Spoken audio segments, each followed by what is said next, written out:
We're joined on the phone from California by our Foreign Affairs Minister Bob Carr.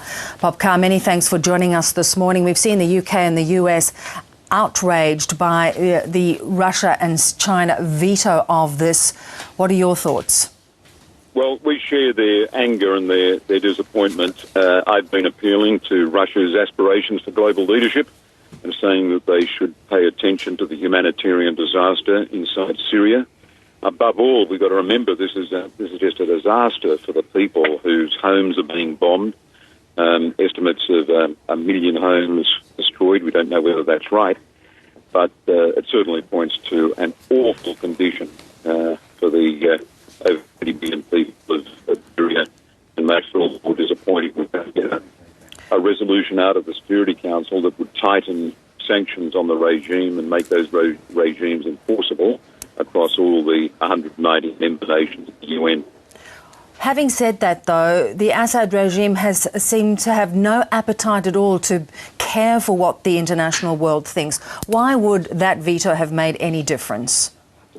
Well, the veto exercised by two permanent members of the Security Council, Russia and China, stopped the resolution being carried that would have applied comprehensive sanctions against the regime. That would mean the regime not being able to import bullets, not being able to import food. That would have represented, we think, overwhelming pressure on the Assad regime to accept a ceasefire and to enter negotiations with opposition forces within the country. The US now says that they will try and work outside the Security Council. What are some of the measures do you think that they could come up with?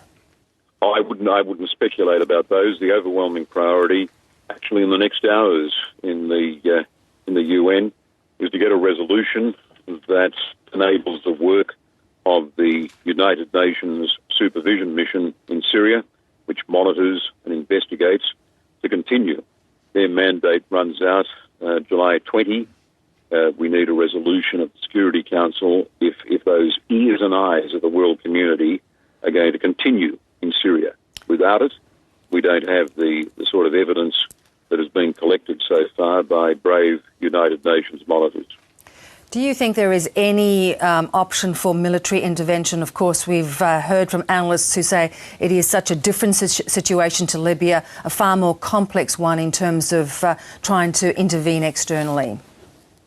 I think the world recognises the sheer difficulties of attempting the sort of UN-mandated intervention that was carried out by NATO nations in Syria. The sort of intervention we saw in Libya being applied in Syria.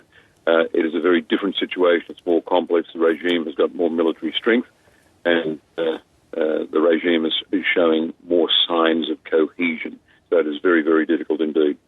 How pivotal still is Kofi Annans' role? As you say, his mandate runs out within 24 hours. How critical is it that he receives more support from the UN to continue trying to broker some deal?